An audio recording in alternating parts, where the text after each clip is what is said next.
Haleluya. Amin. Selamat hari Pantekosta. Selamat hari Pantekosta, orang GPDI. Haleluya. Haleluya. Wah, orang Pantekosta kayaknya kurang gas.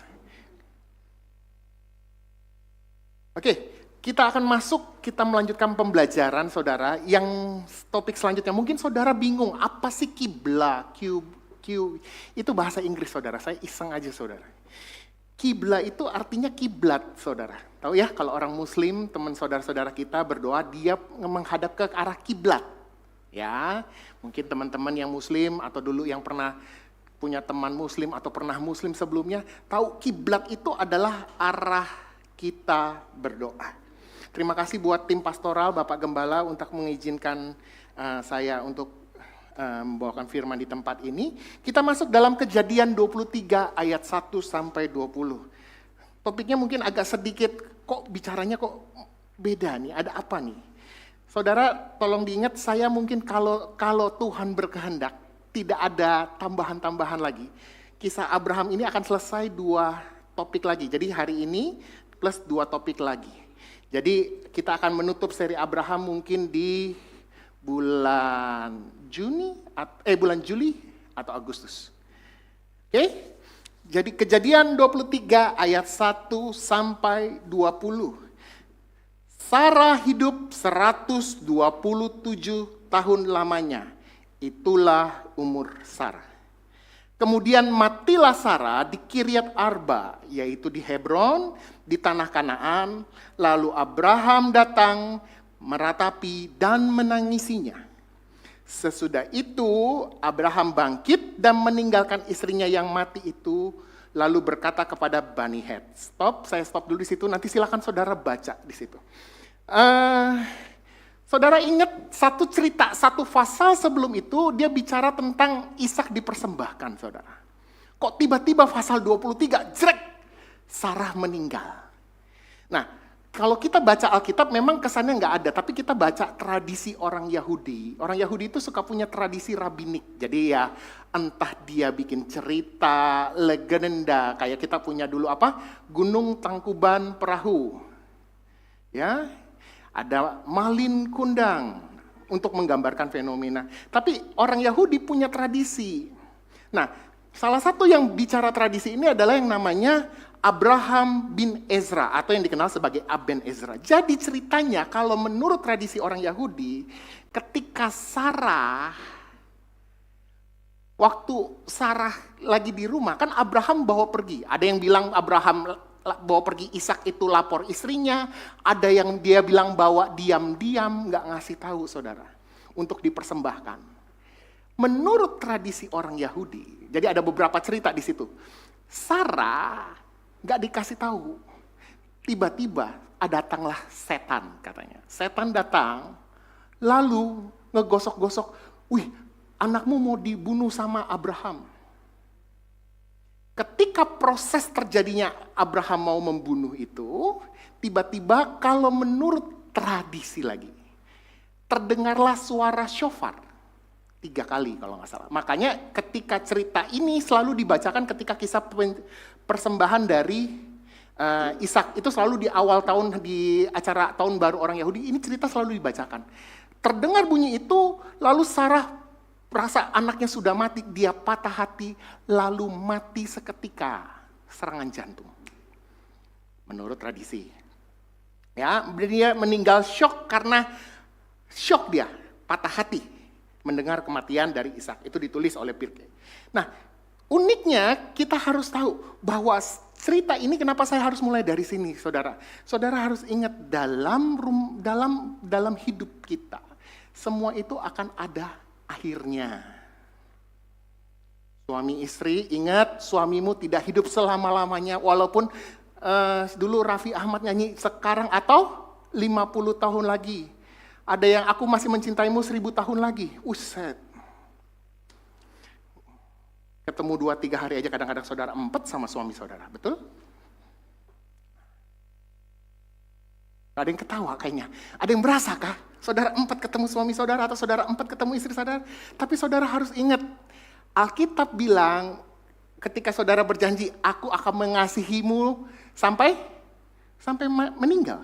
Betul? Tapi saudara harus ingat, pasangan saudara-saudara, walaupun saudara 4 sama saudara sama suami saudara atau sama istri saudara, mereka suatu saat akan ada akhirnya. Gak bisa dihindari. Bahkan kalau saudara perhatikan dalam skala stres, kalau dulu di dunia itu sudah dibikin skala stres. Stres yang paling tinggi penyebab yang menyebabkan sakit itu adalah kehilangan pasangan hidup. Kehilangan suami atau kehilangan istri. Walaupun yang paling banyak stresnya biasanya dialami oleh ibu-ibu. Karena bapak-bapak cenderung cari cari istri baru. Betul? Ya. Tapi saudara harus ingat semua, ada yang mulai saudara tengok kiri kanan. Awas lu ya, kalau gue pergi lu jangan kawin lagi sama yang lain. Tapi ingat semua akan ada akhirnya. Tapi di dalam Kejadian 23 ayat 13, ini saya masih pendahuluan dulu saudara, supaya saudara mengerti. Karena sebagian dari pendahuluan ini akan mengakhiri salah satu topik yang akan saya bicara di terakhir. Abraham bilang begini, dia berkata, jadi dia beli tanah dulu saudara. Dia menghadap kepada orang Het, lalu dia beli tanah saudara. Tanahnya yang disebut dengan Gua Makpela. Nanti saudara baca di situ, disebut Gua Makpela. Serta berkata kepada Efron dengan didengar oleh mereka, sesungguhnya jika engkau suka, dengarkanlah aku. Aku membayar harga ladang itu. Jadi Abraham waktu itu mau disumbang. Nih, udah dikubur bareng-bareng aja sama kaum kami orang Het. Abraham bilang enggak mau. Saya tetap mau beli tanahnya. Kalau saya mau dikubur, nanti saya pun juga akan dikubur di tempat yang sama. Saya mau dikubur di tanah yang saya punya. Saudara harus ngerti bahwa ini salah satu patok iman yang dipakai Abraham. Karena dari sinilah sebenarnya kita bicara tentang apa? Klaim orang Israel tentang tanah Kanaan. Tanah pertama Kanaan itu bukan tanah yang direbut saudara. Tanah yang dibeli oleh bapak leluhur mereka, Abraham, Ishak, dan Yakub. Itu bukan tanah belian. Bukan tanah rampasan atau tanah sumbangan, enggak. Jadi kalau ada yang saudara dengar di luar kasus politik ya saudara, saya bicara di sini. Kalau kita bicara klaim orang Israel atas tanah Kanaan, mereka mulai dari membeli. Dan tanda membeli itu dimulai sebagai apa? Abraham percaya di tanah di mana Tuhan dijanjikan, di situ saya mau dikubur. Itu imannya dia. Saya memulai ini sebagai warisan kepada setiap keturunan saya. Kalau Allah menjanjikan saya tanah ini untuk menjadi milik saya dan keluarga dan keturunan saya, maka ketika saya mati, saya mau mati di tanah yang saya punya. Maka tanahnya dibeli saudara. Tanda iman koneksi fisik terhadap janji. Dan itu hak kepemilikan yang sah. Kenapa hak kepemilikan yang sah? Kalau saudara baca dalam Kejadian 28 ayat 17 ditulis begini. Demikianlah ladang Efron yang letaknya di Makpela di sebelah timur Mamre, ladang dan gua di sana serta segala pohon di ladang-ladang itu sampai seluruh tanah itu sampai ke tepi-tepinya, koma. Tapi dalam bahasa Inggris dia tulis gini, and the field of Ephron which was in Makpela, which was before Mamre, sebelum Mamre, the field and the cave which was therein, all the trees that were in the field, that were in all the borders, round about were made sure. Artinya tahu nggak saudara apa? Saudara, Abraham bukan hanya beli tanahnya, sampai pohon-pohonnya dia hitung saudara. Untuk memastikan bahwa semua yang dimiliki itu milik yang sah. Jadi sampai dihitung jumlah pohonnya, perbatasannya, ini pohon saya. Jadi kalau nanti pohon misalkan ada pohon dekat situ, saya bisa pastikan ini milik saya, ini milik kamu. Dibatasin sampai dipastikan. Jadi saudara lihat pertama kali tanah Israel itu ada, eksis, itu hasil jual beli saudara. Dan dimulai dari Abraham. Jadi Abraham sudah terima janji Tuhan. Orang kan kadang-kadang lucu ya saudara. Kita klaim janji Tuhan. Tapi gak bikin apa-apa. Abraham dia tahu itu janji Tuhan. Dia beli tanah itu.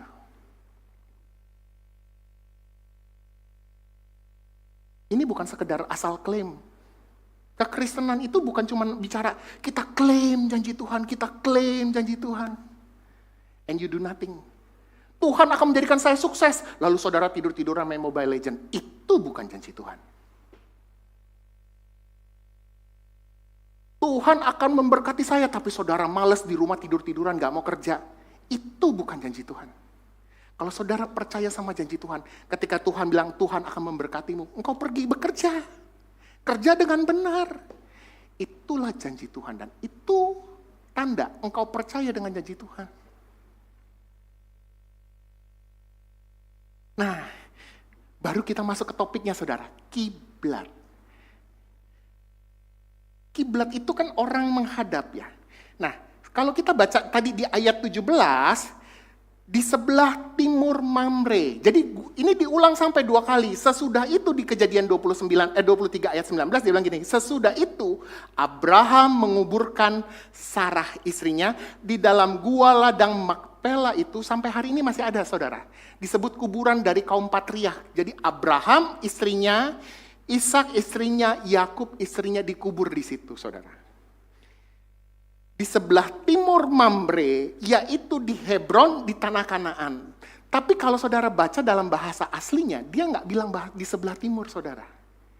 Dia tulis gini, saya ambil dari terjemahan NASB yang paling mendekati. After this, Abraham buried his wife Sarah in the cave of field of Makpela. Di gua Makpela, facing, menghadap, apa? Mamre. Saudara ingat apa yang terjadi di Mamre? Apa yang terjadi di Mamre? Kenapa Abraham pilih tanah itu spesifik? Saya mau beli tanah yang itu. Yang harus menghadap ke apa? Mamre. Mamre adalah tempat di mana Allah dan Abraham bicara, berkomunikasi, berhubungan di situ. Mamre, tempat perjumpaan Abraham dengan Allah. Selalu setiap kali saudara baca di mana ada Mamre di situ, Abraham lagi muter-muter berkeliling, dia punya tanah apa segala macam, dia selalu stop di Mamre, di pohon terbantin itu. Dia stop di situ dia berjumpa dengan Allah. Mamre. Dan uniknya kata menghadap itu, kenapa saya bilang saya suka dengan terjemahan NASB? Karena bahasa aslinya menggunakan kata panim. Panim itu artinya wajah, saudara. Panim. Jadi wajahnya diarahkan kepada tempat di mana Abraham berjumpa dengan Yesus. Nah, saudara harus mengerti kenapa kiblat ini jadi penting. Kenapa Abraham sampai memutuskan saya harus mati, tempat saya mati pun. Itu kiblatnya harus menghadap di mana tempat perjumpaan dia dengan Allah. Kiblat. Karena hari-hari ini saya mempertanyakan dengan hal yang sama. Jangan-jangan gereja sedang kehilangan kiblat. Kiblat itu bicara ke arah mana engkau mengarahkan pandanganmu, perhatianmu, semua. Saudara-saudara kita menghadap ke arah barat, dia anggap di sanalah tempat di Mekah ada perjumpaan Allah. Gereja di mana? Kemana kita menghadapkan kiblat iman kita? Saya suka apa yang ditulis dalam 1 Korintus 3 ayat 10, dia bilang begini. Sesuai dengan kasih karunia Allah yang dianugerahkan kepadaku, aku seorang ahli bangunan yang cakap telah meletakkan apa? Dasar. Dan orang lain yang membangun terus di atasnya, tetapi tiap-tiap orang harus memperhatikan bagaimana ia membangun di atasnya. Saudara harus ngerti, iman saudara sudah punya foundation, sudah punya fondasi di atas Yesus Kristus. Selanjutnya, saudara harus perhatikan bagaimana itu dibangun di atas. Karena tidak ada seorang pun yang dapat meletakkan dasar lain pada dasar yang telah diletakkan, yaitu Yesus Kristus.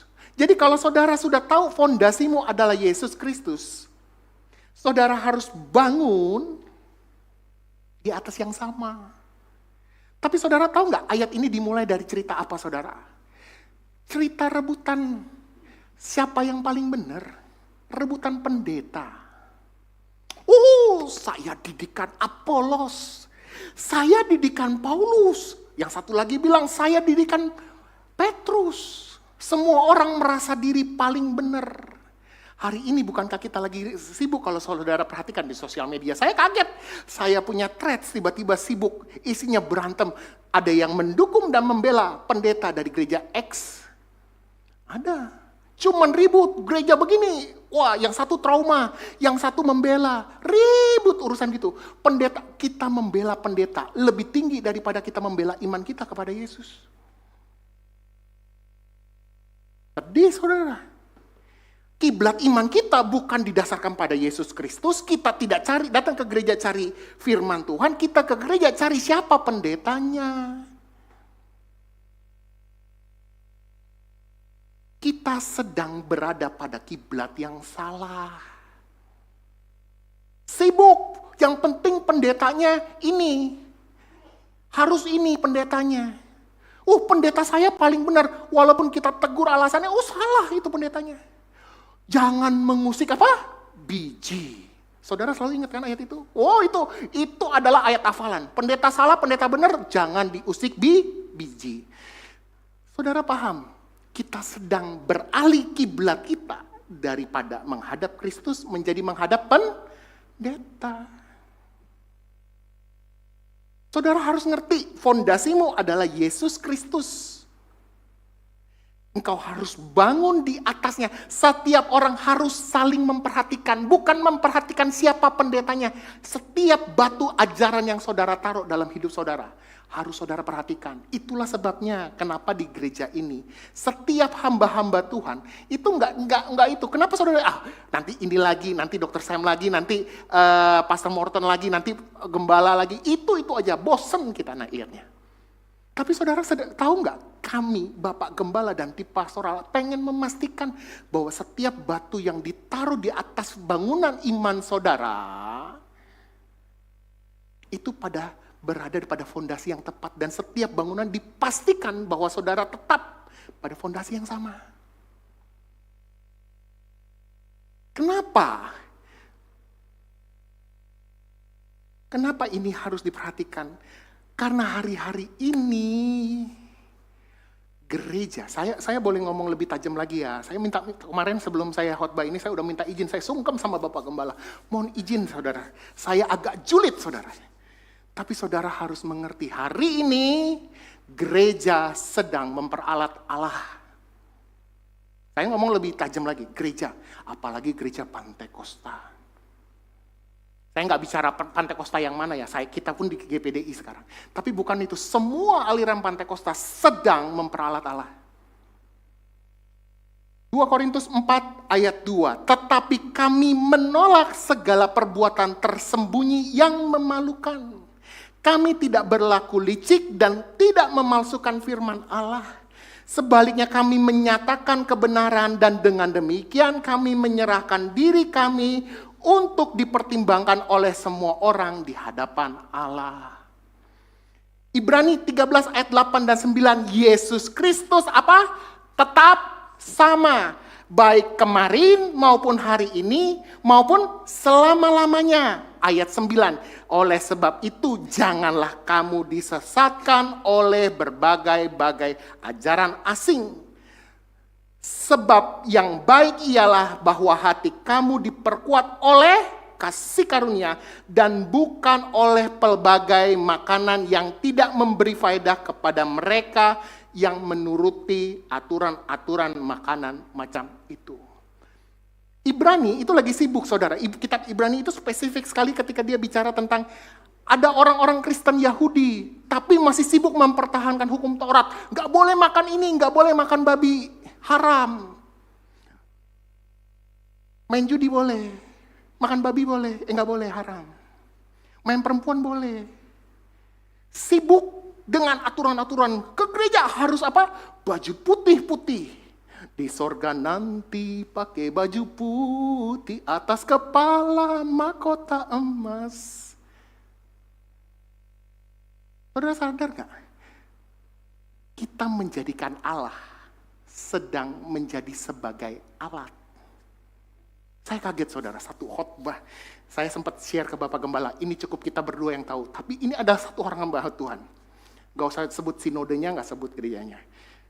Oh, tapi saya kalau lihat postingan dia, wih hamba yang diurapi. Wah luar biasa. Suatu saat dia khotbah begini saudara. Saudara mau sembuh?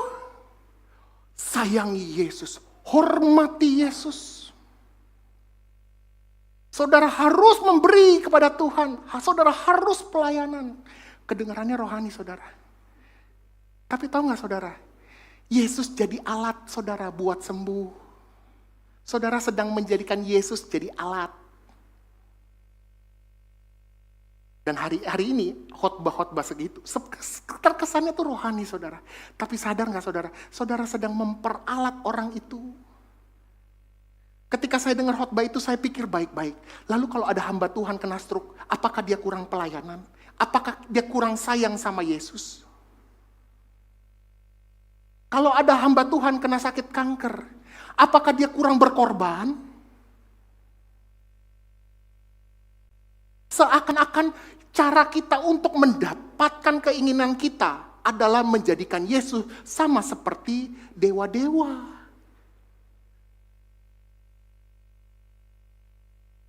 Kita sibuk dengan cara.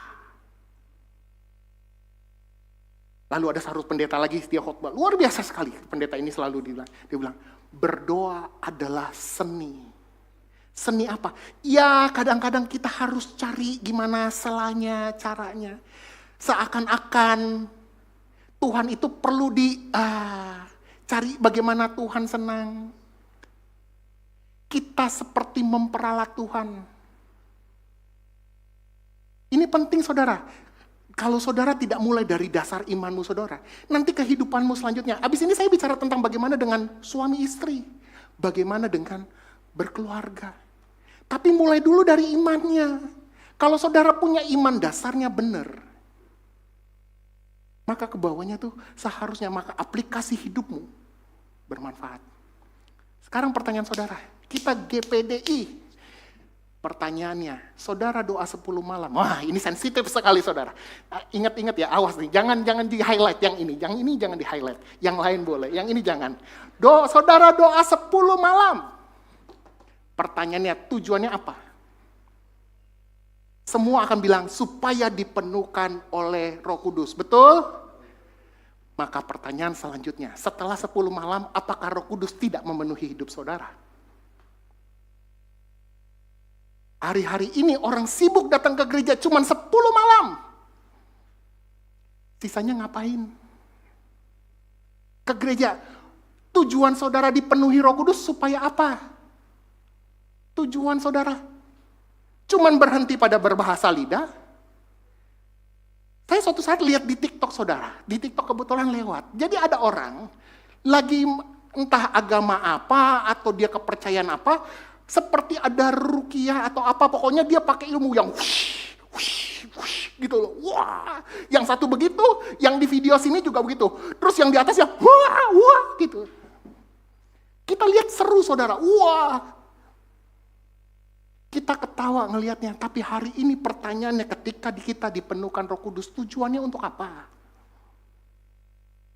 bukankah tujuan akhirnya supaya kita menjadi saksi? Engkau sibuk jumpalitan di gereja, engkau berbahasa lo lancar, saudara. Tapi engkau di rumah gak jadi saksi.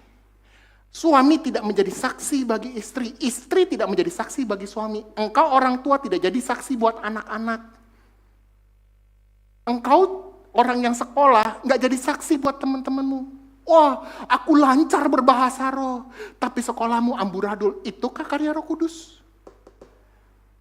Kalau engkau jadi saksi, engkau melakukan sesuatu yang memuliakan nama Tuhan. Kalau sekolahmu tidak memuliakan nama Tuhan, atau bekerjamu tidak memuliakan Tuhan, engkau sedang tidak menjadi saksi. Berhenti kita memperalat Tuhan. Roh Kudus bukan sekedar atraksi, saudara. Karya Roh Kudus tidak berhenti pada sekedar atraksi. Saudara kan lebih seneng kadang-kadang hari-hari ini orang saya nggak ngerti, mohon maaf, saya juga pelaku, saudara. Dulu begitu, saudara. Wah, kalau dipenuhkan Roh Kudus, wajat, lompat jumpalitan. Wah, Roh Kudus ya bekerja, saudara. Bergetar-bergetar, tiba-tiba terbelanting ke belakang. Wah, itu Roh Kudus lagi bekerja. Kadang-kadang sekarang di syuting, wih, apaan ini? Tapi setelah itu di luar, oh, bahu lancar, berhubungan gelap. Menipu, oh, lanjut terus sampai Yesus datang kembali, tipu terus. Gak ada pertobatan. Di mana dampaknya? Kalau Roh Kudus cuma sekedar atraksi, kita jadi gereja yang sedang memperalat Allah. Allah cuma dipakai untuk menjadi satu tujuan. Padahal, saya suka apa yang ditulis oleh Thomas Aquinas. God is an immovable mover. Kalau saudara belajar nanti filsafat, saudara. Filsafat selalu bilang bahwa segala sesuatu ini digerakkan oleh sesuatu. Tapi Thomas Aquinas bilang, yang menggerakkan segala sesuatu tapi dia tidak ikut bergerak adalah Allah. Dialah yang menggerakkan. Allah makanya harus jadi pusat, center, kiblat dalam hidupmu.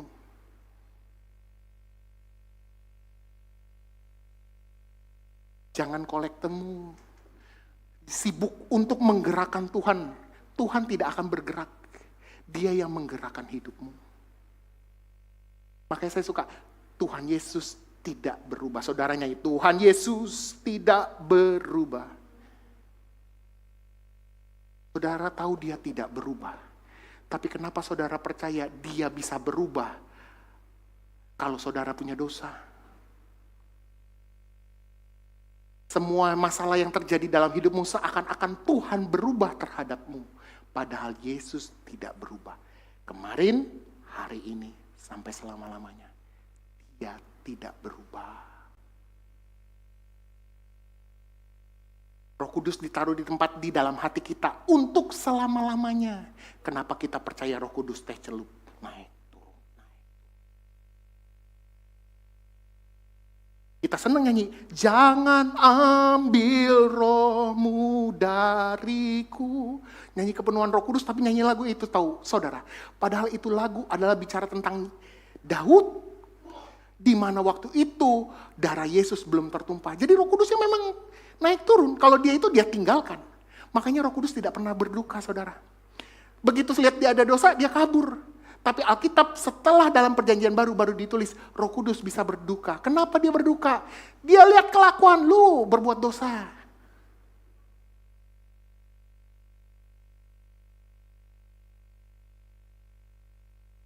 Nah, kenapa ini saya mulai dari awal? Ini fondasi.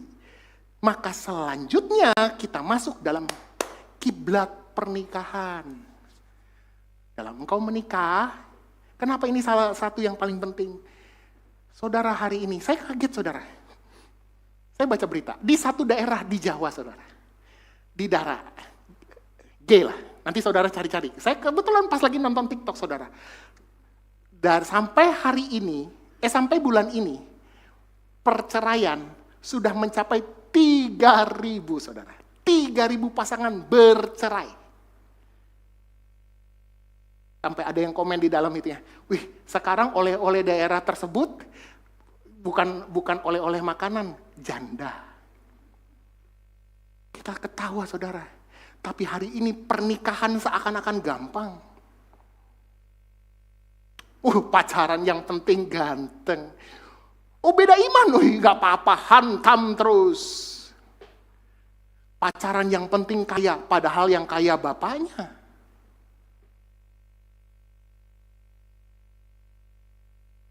Menikah, aduh dulu istri saya cantik, sekarang kurang cantik. Saya tuker sama sekretaris saya, banyak. Kemana kiblat pernikahanmu? Sekarang ibu-ibu nikah, kebanyakan nonton TikTok. Suami saya harus kayak yang di TikTok gini laki-laki. Saya juga kadang-kadang merinding juga saudara. Ada satu influencer, dia memang orang kaya. Dia bilang, saya pacaran, saya kasih pasangan saya, itu Birkin saudara. Birkin itu tas Hermes yang paling mahal. Itu harganya paling murah itu sekitar 150 sampai 200 juta. Kencan pertama saudara. Saya bilang, matilah kalau kita semua ngikutin standar TikTok. Nggak ada yang kawin laki-laki. Semua perempuan minta minimal kencan pertama dibelikan Birkin saudara. Wah sakit kepala saya. Tapi hari-hari ini ibu-ibu tuh kan lihat laki-laki. Laki-laki harus punya bare minimum. Standar TikTok. Jemput, antar jemput itu bare minimum. Dalam berumah tangga, suami harus kasih uang bulanan segini. Kalau nggak segini, bukan suami yang baik. Nggak ada, itu bare minimum. Kita sibuk bikin kriteria dan standar. Padahal Alkitab jelas ketika bicara dalam Efesus 5 ayat 22 sampai 27. Hai istri, apa? Kenapa makin hening ya? Hai istri. Gak ikhlas kah ibu? Gak ikhlas kah? Gak ikhlas kah? Ayo bapak-bapak dielus dulu istrinya, dibilangin dulu. Nah, hai istri. Apa? Nah, tunduk ya. Bukan nanduk ya. Nah, dulu bercanda mama saya, iya nunduk terus nanduk. Kan gitu ceritanya. Hai istri apa? Tunduklah kepada apa? Suamimu seperti kepada Tuhan. Karena apa? Suami adalah kepala, istri sama seperti Kristus adalah kepala jemaat. Dialah yang apa? Menyelamatkan tubuh.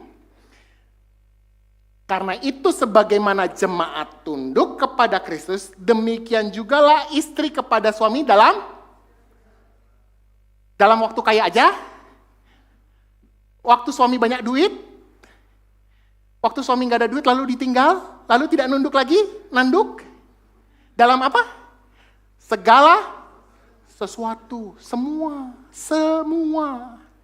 Mau miskin, kaya, tunduk. Bisa nggak? Tapi istri saya, tapi suami saya begini. Ya kadang-kadang sadar diri juga lah Pak. Ibu kan juga dulu tidak secantik Marilyn Monroe lalu mengharapkan suami.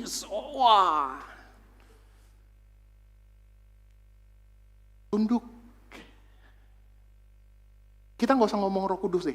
Ini karya Roh Kudus. Kita orang Kristen tuh seneng. Saya suka, kemarin saya dengar pendeta Ridwan Huta Barat, dia bilang gini, kita orang Kristen, kita seneng yang kepenuhan Roh Kudus itu yang kayak dukun, lompat, sat. Kita lupa, itu mudah. Yesus menyembuhkan orang sekejap, saudara. Dia membangkitkan Lazarus sekejap. Tapi dia merubah kelakuan suamimu, itu butuh waktu sekejap apa bertahun-tahun. Kita masih suka orang Kristen klenik, yang main dukun, yang model kayak dukun, penuh atraksi. Kita lupa bahwa karya Roh Kudus yang mujizat yang paling besar kadang-kadang ketika dia merubah dari istri yang banyak menanduk, jadi istri yang tunduk. Itu karya Kristus. Kita sibuk dengan, wah sembuh, sehat. Tapi kita lupa ketika istrimu dulu suka apa? Apa sih papi? Apa sih? Wah, melawan, lalu jadi istri yang tunduk. Itu pun karya Roh Kudus.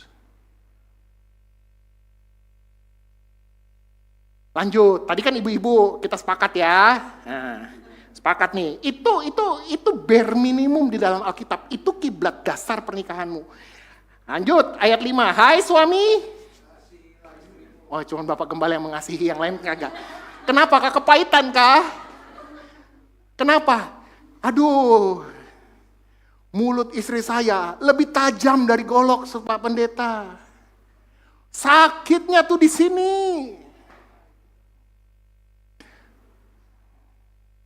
Saya mau peluk dia, dia balik badan, kasih punggung saudara. Hai suami, sebagaimana Kristus telah mengasihi jemaat dan it's a bare minimum. Hai laki-laki, ketika engkau jadi kepala rumah tangga, itu pun artinya engkau jadi tulang punggung. It's a bare minimum. Laki-laki harus jadi tulang punggung. Kenapa? Itu bare minimum. Sama seperti Kristus menyerahkan dirinya untuk jemaatnya. Begitulah suami menyerahkan dirinya buat istrinya. Pertanyaannya kalau ada orang minta hutang datang, debt collector datang. Yang datang di depan suami apa istri? Berarti dia sedang tidak melakukan apa yang ditulis oleh firman Tuhan. It's a bare minimum.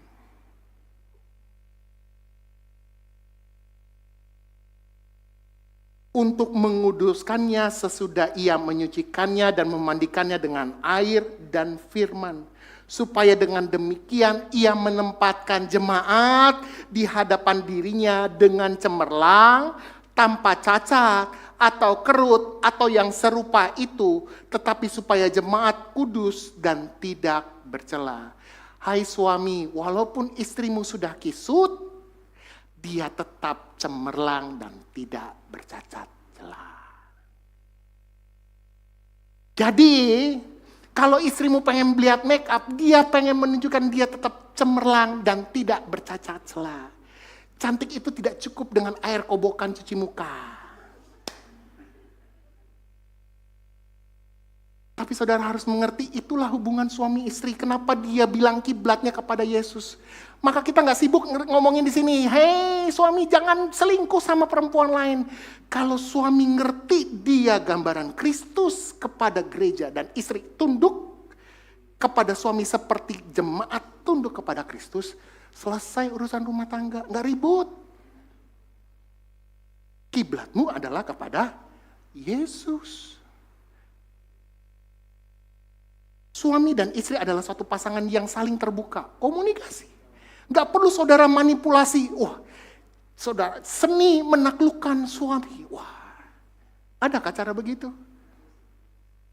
Kalau saudara ngerti ini, maka hubunganmu dengan Tuhan, engkau akan terbuka kepada Tuhan apa adanya dirimu. Kau gak perlu pakai seni memanipulasi Tuhan, gak perlu. Karena engkau lihat, engkau tahu Tuhan terima engkau apa adanya. Maka dalam hubungan suami istri, suami akan menerima istri apa adanya, sama seperti istri menerima suami apa adanya. Sama. Oke? Masuk, itu baru menikah. Masuk ke mendidik anak. Nah, bagaimana dengan mendidik anak? Ya, apa yang kuperintahkan kepadamu dalam Ulangan 6 ayat 6. Haruslah engkau perhatikan. Haruslah engkau apa? Mengajarkannya apa? Berulang-ulang kepada anak-anakmu. Dan membicarakannya apabila engkau duduk di rumahmu. Apabila engkau sedang dalam perjalanan. Apabila engkau sedang sakit, berbaring. Dan apabila engkau sedang bangun. Engkau harus ajar berulang-ulang. Cuman ajar? Mengajar yang macam-macam. Nono ya dek, nono ya dek. Lagi sibuk begitu kan? Mengajar yang nono ya dek. Enggak. Next. Ini yang agak sedikit berat. VOC parenting. Itu Alkitabiah. Benar gak? Kita baca dulu, Amsal 13 ayat 24. Siapa yang tidak menggunakan tongkat, dia apa? Benci kepada anaknya. Tetapi siapa yang mengasihi anaknya, menghajar dia, apa? Pada waktunya.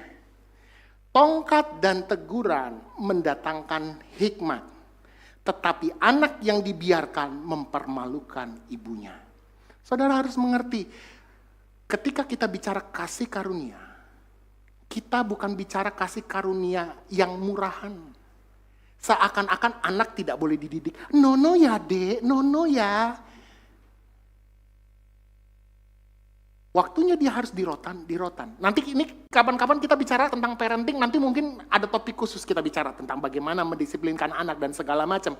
Tapi saudara harus mengerti, Alkitab pun mengajarkan kalau dia salah, didik bahkan sampai harus dipukul dengan tongkat. Kenapa harus dengan tongkat, bukan dengan tangan? Tangan itu lambang kasih sayang, saudara. Salah satu guru saya selalu bilang gini, tangan itu bicara kasih sayang. Jangan pukul pakai tangan. Pukul pakai tongkat. Supaya dia ngerti itu disiplinnya. Kalau saudara pukul pakai tangan, dia akan ingat tangan ini adalah lambang hukuman. Dia takut dengan tangan saudara. Pukul dia dengan tongkat. Supaya dia ngerti, di situ letak disiplinnya. Tapi kenapa hari-hari ini mari saya ngomong, kita belak-belakan sedikit ya. Boleh ya, jujur ya. Ini mumpung sudah terlanjur bongkar-bongkaran. Saudara tahu yang paling merusak anak gembala, anak-anak hamba Tuhan siapa? Siapa yang paling merusak anak-anak gembala dan anak-anak hamba Tuhan? Kita, jemaat dan majelis. Kalau kita lihat gembala sedang mendisiplinkan anaknya, aduh, kesian anak, masa anak hamba Tuhan, masa mamanya pukul, kan gak boleh. Berapa banyak anak-anak hamba Tuhan jadi tidak terdidik, tidak terdisiplinkan.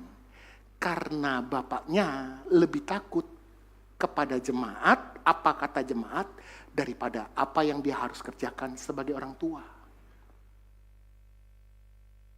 Saya ingetin dulu nih, supaya kita sepakat nih, terutama di tempat ini. Nanti di tempat lain saya nggak mau ngomong lah. Di tempat ini kita sepakat, siapapun yang mendidik anaknya di tempat ini, jangan dihakimi saudara. Jangan sampai anak itu rusak masa depannya, gara-gara kita yang rusak. Kesian anak bapak gembala dipukul. Satu saat saya mau cerita tentang mama saya. Mama saya itu jenderal VOC, saudara. Mama saya, papa saya itu jenderal VOC. Lalu dia punya, saudara tahu, ketika dia sudah pensiun, ketika sudah pensiun jadi jenderal VOC, gelar VOC-nya turun ke anaknya, betul? Saya lihat adik saya.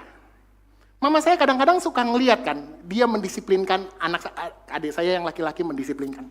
Kadang-kadang itu orang kalau galak beneran, jangan galak-galak, dia ngomong di belakang. Tapi dia tidak pernah mendisiplinkan di depan adik saya, di depan anaknya. Kenapa? Karena dia tahu begitu dia mendisiplinkan cucunya di depan bapaknya, ini sedang merusak saudara. Saudara harus ingat, disiplin itu penting.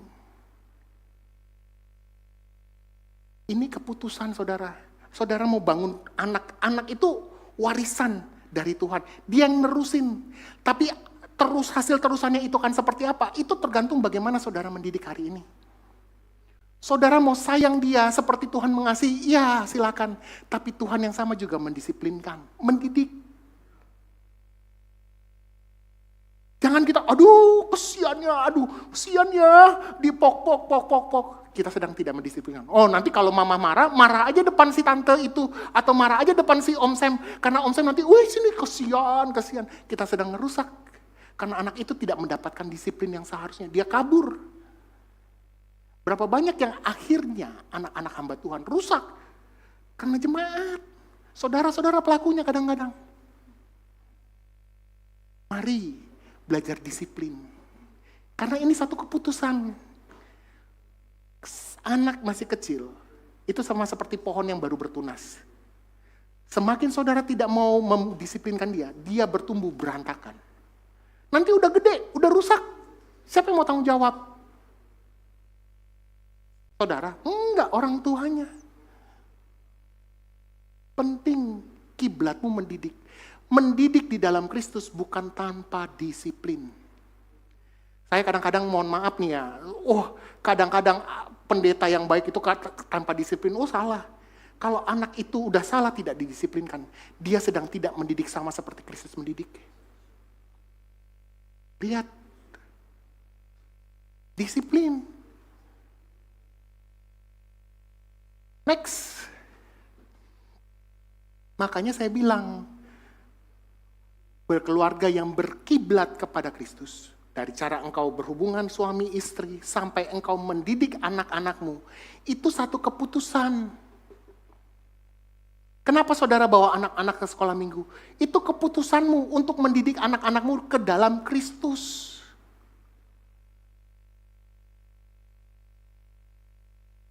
Mama saya mantan jenderal VOC, itu paling ngamuk kalau cucunya itu ketahuan gak pergi sekolah minggu.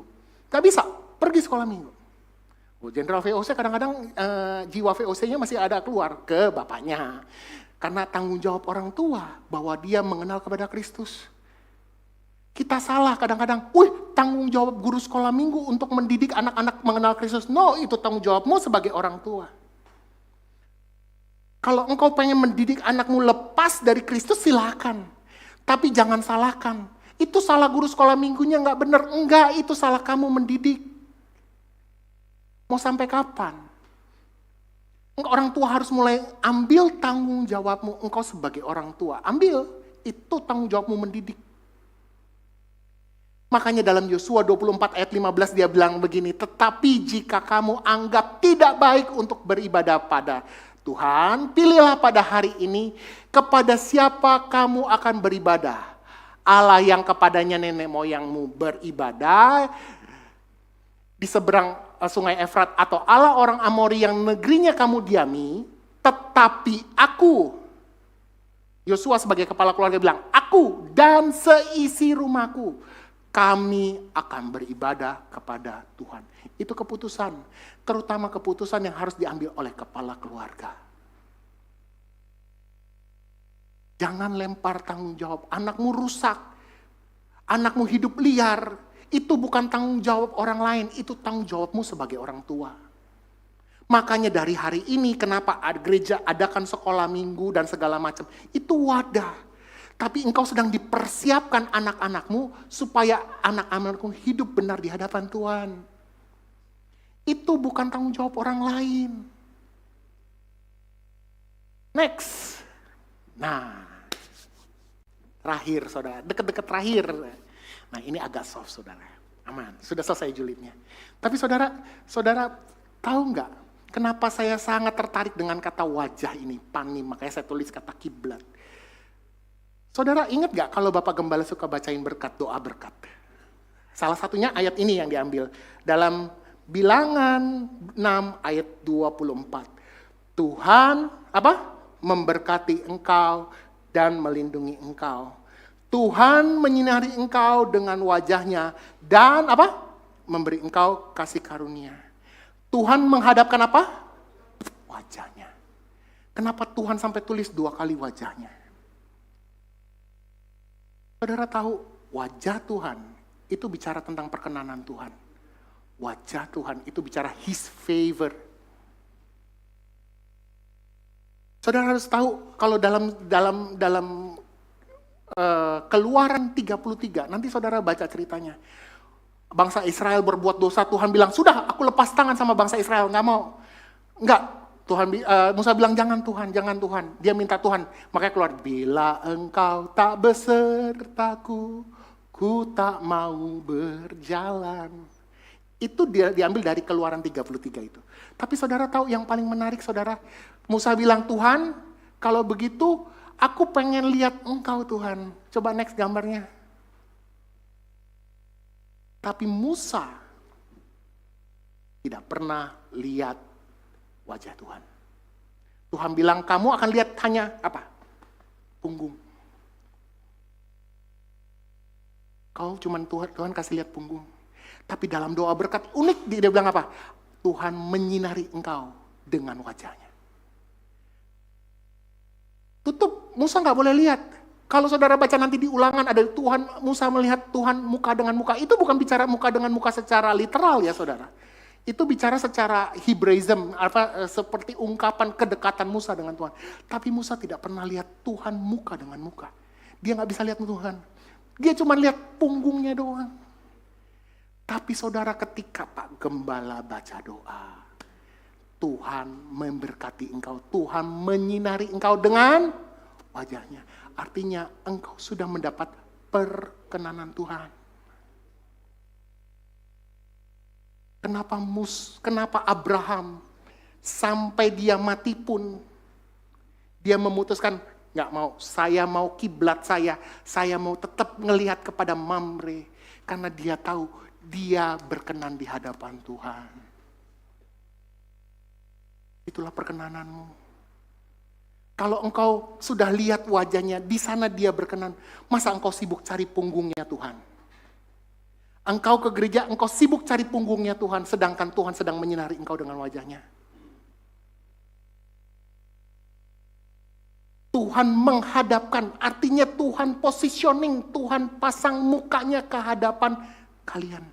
Saya dan saudara, Tuhan posisikan mukanya, perkenanannya, hikmatnya, dan memberi engkau apa? Damai sejahtera. Di mana muka Tuhan terpancar, di situ berkat, kasih karunia, semua terpancar. Kenapa engkau sibuk cari punggungnya Tuhan? Kenapa kita datang ke gereja? Kenapa kita berdoa seakan-akan kita mencari punggungnya Tuhan? Kita beranggapan Tuhan sedang tidak berkenan kepada aku. Kita lihat adalah Tuhan, lihat punggungnya Tuhan aja. Kita berdoa, Tuhan penuhkan kami dengan Roh Kudus. Seakan-akan Roh Kudusnya sudah diangkat lagi dari kita. Nanti dikasih lagi kalau dia mau. Sedangkan wajahnya sedang terpancar. Next, maka penutupnya adalah, masihkah hidup kita berkiblat kepada wajahnya? Perkenanan Tuhan, saya undang pemain musik, perkenanan Tuhan, itu harganya mahal saudara. Dibayar di atas kayu salib. Bahkan dia kasih Roh Kudusnya kepada saudara untuk memeteraikan, memastikan keselamatanmu. Kenapa kita masih hidup sama seperti orang-orang yang cari punggungnya Tuhan? Kita berpikiran sama seperti Musa yang cuma lihat punggungnya. Padahal Tuhan menyinari engkau dengan wajahnya. Tuhan menghadapkan wajahmu kepadamu. Artinya apa? Ketika engkau terima berkat, engkau tahu Tuhan sedang berkenan dalam hidupmu. Ini berkat yang paling mahal, saudara. The high priest blessing, birkat kohanim. Ucapan itu selalu diucapkan setiap kali orang Israel. Itu bicara perkenanan Tuhan dalam hidupmu. Kenapa engkau hidup masih seperti kiblatmu punggungnya Tuhan? Kenapa engkau berdoa, minta Roh Kudus seakan-akan Roh Kudus tidak pernah dicurahkan, padahal dia sudah ada di dalam kamu selama-lamanya.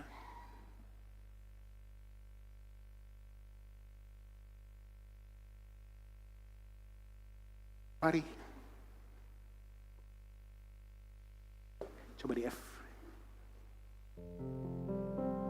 Saya ingat satu lagu ini. Saya kemarin sempat ngobrol sama Bro Ate. Kita ngobrol. Entah kenapa dalam saudara perhatikan, saya mulai perhatikan dari kita akhir tahun. Saudara masih ingat saya bilang bitahun. Ngalamin gak saudara? Saudara cuma hanya perlu percaya sama Tuhan.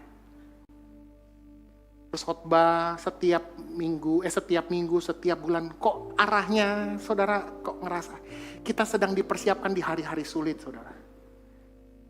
Gak gampang. Berasa nggak? Berasa. Saya yang PNS berasa. Betul ya? Terus Emi juga merasakan hal yang sama. Berasa kita. Semua orang berasa kok. In this economy. Bahasanya. Mesti lebih gaul sedikit. In this economy.